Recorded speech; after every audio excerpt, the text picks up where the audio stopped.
배우자의 불륜 사실을 인지하고 이성을 잃지 않는 것 쉽지 않습니다. 배우자에 대한 배신감과 분노는 당연한 것이고 불륜의 상대방에 대한 복수심 또한 타오르게 됩니다. 그렇다 보니까 상간남, 상간녀에게 복수를 하기 위해서 회사에 알린다던가 그 지인들에게 이 사실을 알린다던가 하는 방식으로 망신을 주면서 복수를 하는 생각 떠올릴 수밖에 없습니다. 그 복수로 인해 내가 짊어지게 되는 법적 리스크는 무엇이고 그것이 아니라면 어떻게 대응할 수 있는지 오늘 말씀드리고자 합니다. 복수하고 싶다 그 마음을 제가 이해하지 못하는 것은 아닙니다. 하지만 많이들 인식하시는 것처럼 우리나라는 아직도 사실적시 명예훼손이 남아 있습니다. 형법 제307조에 따르면 공연히 사실을 적시하여 사람의 명예를 훼손하면 처벌한다고 명시하고 있죠. 그렇기 때문에 불륜이 설령 사실이라고 하더라도 이것을 퍼뜨리면 당연히 그 사람의 명예가 훼손될 것이고 나는 명예훼손죄로 처벌받을 수밖에 없는 것이죠. 명예훼손 규정에 따르면 2년 이하의 징역 또는 500만 원 이하의 벌금이기 때문에 상간자의 회사나 상간자의 모임에 가서 이 사람은 불륜을 저지른 사람이다 라는 식으로 언급을 한다면 명예훼손죄로 처벌받을 수밖에 없는 것입니다. 그리고 직접 찾아가지 않고 단톡방이나 사내 게시판 이런 곳에 그 상간자의 불륜 사실을 언급하면서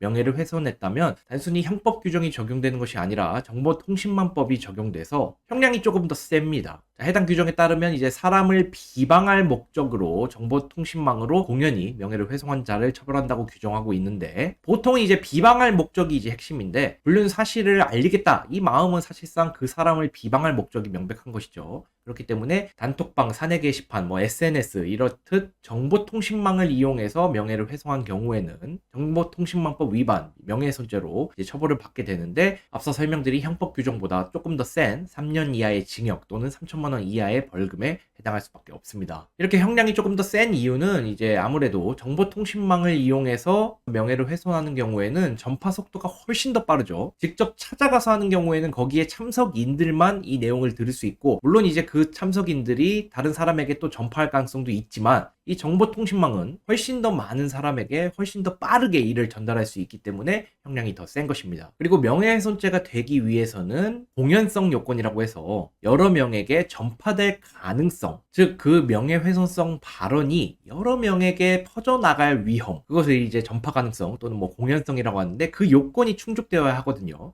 그래서 이렇게 질문하시는 분이 많습니다. 딱 한 명에게만 그 사실을 얘기했는데도 내가 명예훼손죄가 되느냐. 자, 이것은 무조건 된다 안 된다라고 판단할 것은 아니고 그 한 명이 누구인지에 따라 달리 평가될 수 있습니다. 그런데 보통 위험하긴 합니다. 한 명이라고 하더라도 전파 가능성이 있다고 인정한 판례가 많기 때문에 보통 위험하다고 일단 평가를 합니다. 특히 이제 한 명이라고 하더라도 상간자의 직장 동료나 친구는 전파할 가능성이 매우 높죠. 물론 그 친구가 정말 너무나도 끈끈한 친구고 가족과 같은 친구라서 절대 이 내용을 얘기하지 않을 것이다 라고 주장은 할 수 있겠죠. 하지만 법원이 그 친구가 정말 그 얘기를 하지 않을 것이다 라고 단정 짓기에는 조금 무리가 있을 수 있습니다. 물론 이제 관계에 따라 전파 가능성이 부인될 여지도 있습니다. 하지만 쉽지 않다는 것이죠. 자, 그리고 이러한 직장 동료나 친구와 달리 가족 같은 경우에는 이 가족이 그 내용을 듣고 누군가에게 이를 전파할 가능성은 상대적으로 적죠. 왜냐하면 그 내용을 전파하는 순간 내 가족의 명예가 더 훼손되고 슬퍼할 것이기 때문에 전파하지 않을 가능성이 높아서 인정되지 않을 수도 있습니다. 하지만 이 또한 가족이라고 해서 무조건 위험이 없다고 볼 수는 없고 가족이 실제로 누군가에게 전파를 했을 수도 있고 가족과의 관계에 따라서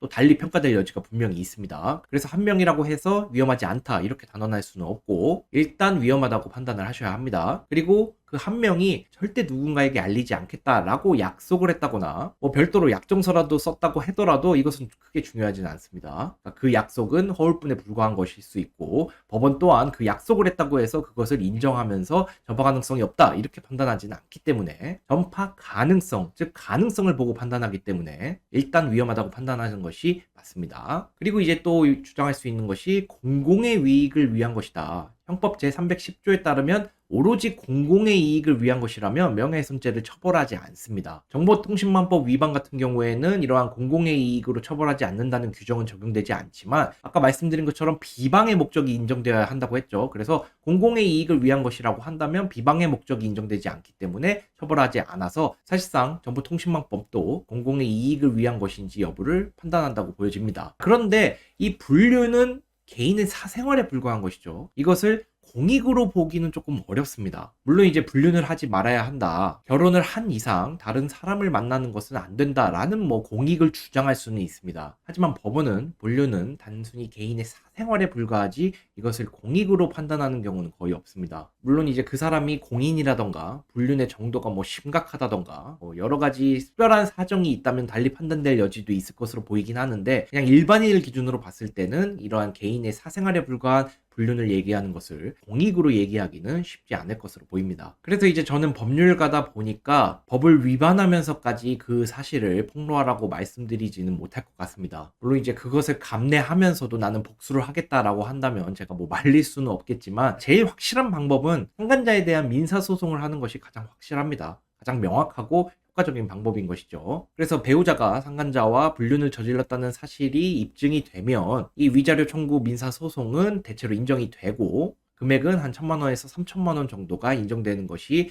대부분입니다. 그런데 이와 달리 이제 상간자의 명예를 훼손하면서 복수를 하게 되면 상간자가 나에 대해서 명예훼손죄나 정보통신망법 위반죄로 이제 고소를 할 것이고, 그 과정에서 나는 이제 수사도 받아야 하고, 법원까지 간다면 법원에도 또 출석을 해야 하고, 그것 자체가 일반인은 정말 스트레스거든요. 특히 이제 내가 불륜을 당했다면 내가 피해자인데 그 명예훼손죄 부분은 내가 가해자로 인정되기 때문에 실제로 이것을 겪으면 이게 뭐지 싶으실 겁니다. 내가 피해자인데 내가 가해자라고? 이런 생각이 들면서 더 화가 나게 되죠. 심지어 그로 인해서 내가 손해를 봤다면서 그 사람이 민사소송을 제기할 수도 있습니다. 그리고 그것이 또 인정될 수도 있고요. 그래서 그러한 일련의 과정이 또 다른 스트레스, 또 다른 피해를 나에게 가져다 주기 때문에 섣불리 이것을 진행하지 말라고 제가 말씀을 드리는 것입니다. 다시 한번 말씀드리지만 그 마음을 제가 이해하지 못하는 것이 아닙니다. 다만 법률적으로 오히려 내가 역공을 당하고 내가 마치 가해자인 것처럼 돌아가는 이것만은 막아야 된다는 것이죠. 그래서 이 부분을 꼭 기억을 해두시기 바랍니다. 자, 이번 시간에는 불륜 사실을 알고 상간자의 회사나 지인에게 그 불륜 사실을 폭로해서 명예를 훼손했을 때 내가 어떠한 처벌을 받는지, 어떠한 과정을 겪게 되는지 설명드렸습니다. 다음 시간에 뵙도록 하겠습니다. 감사합니다.